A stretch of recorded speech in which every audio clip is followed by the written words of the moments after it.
jamais ça, plus jamais ça, plus jamais ça. Ntibigasubire, ntibigasubire, ntibigasubire.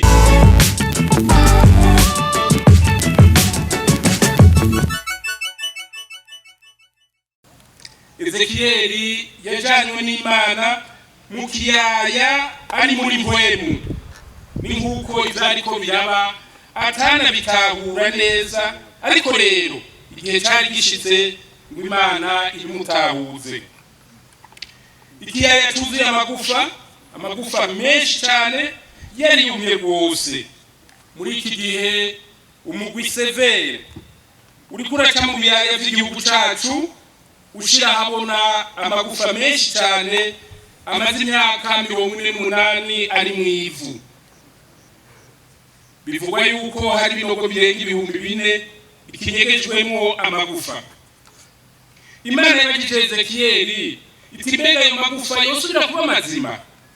Ati ni wewe wobimenya. Mu bwicanyi bwabaye mu mwaka wa 1972 harabaye ibibazo vyinshi bigoye kuronkera inyishu. Mbega yemwe abarundi bazosubirana umutima wo gusonera ikiremwa muntu? Mbega yemwe abarundi bazosubiza hamwe ryari ngo babane nyakubana nkuko basogokuruza bahora bibanira? Mbega yemwe abarundi baramaranye gutyo harabura icamira? Mbega yemwe abarundi bazogarukana ubwenge ryari ngo bamenye ko igihugu ari umurima rusangi atawukumira uwundi canke ngo asesa amaraso y'uwundi ngo niho yokwagukirwa? Inyishu nk'iyi Ezekiyeli yatanze abarira Imana ati Mwami uhoraho ni wewe wobimenya. Uhoraho Imana ati yewe Ezekiyeli vugira kuri ayo magufa yumye uti Imana ubwayo ivuze iti ehe ngira nshirimwe mu muri mwebwe nuko muraba bazima. Inyuma y'ubwicanyi bwabaye mu mwaka wa 1972 abantu barumye mu vyiyumviro kuko ivyabaye vyateye ubwoba bwinshi cyane bituma ata muti urama wabonetse. Ico catumye ubwicanyi bwisubiriza mu 1988 bubagahomera bunwa guhera 1993.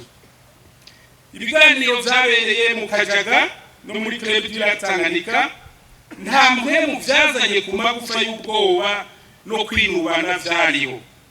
Ibiganiro vy'Arusha vyaruguruye akayaga, abarundi baremera kwicara hamwe no kuvugana ibigoye igihugu.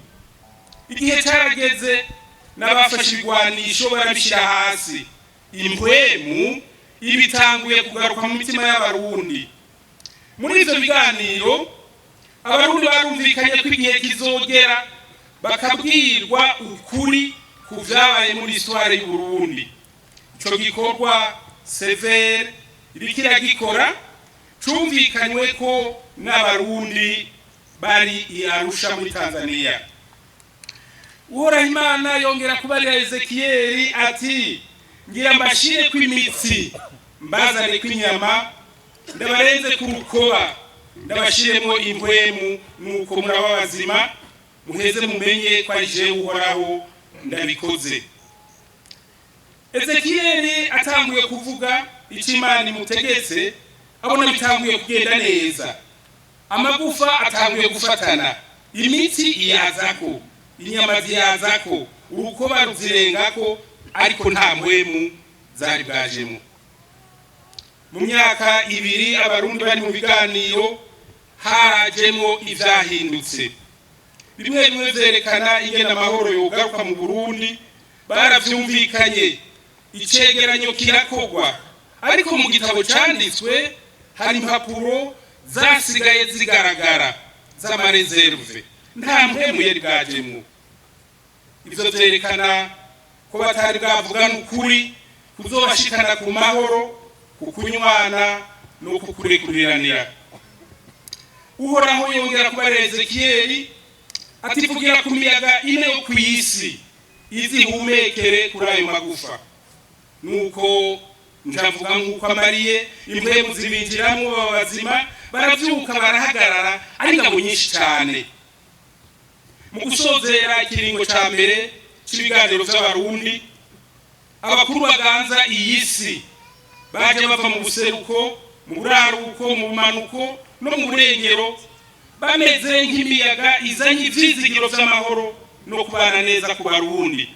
Perezida wa Etats-Unis niho yari, perezida wa South Africa niho yari, wa Arabie Saoudite niho yari, abo muri Union Européenne niho bari, n'abandi benshi niho bari. Aya magufa Ezekiel yeretswe n'umuryango wose wa Isirayeli bari mu buja i Babuloni, nta vyizigiro vyo gusubirana igihugu cabo bari bafise, biyumva nk'amagufa yumye koko.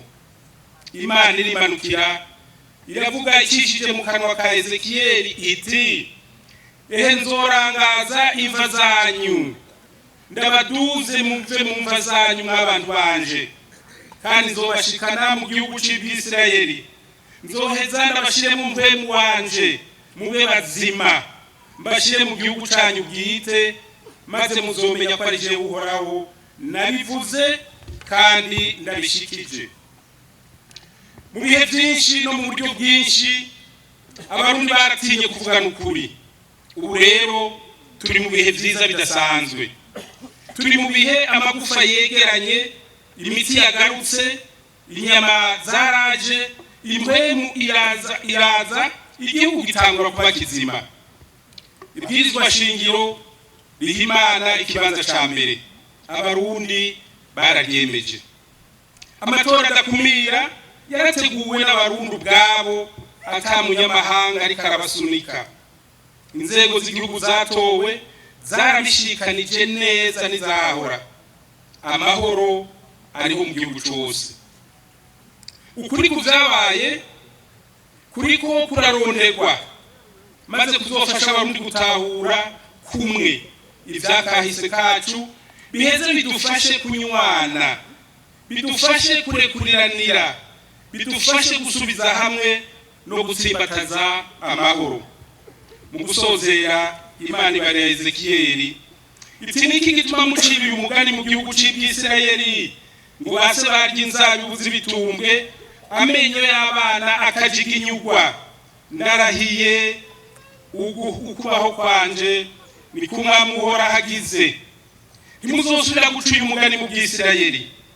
Abantu bose nabanje, nk'uko umwana ari uwanje niko na se ari uwanje. Umuntu akora icyaha niwe azopfa, niwe azobibazwa ku gatwe kiwe.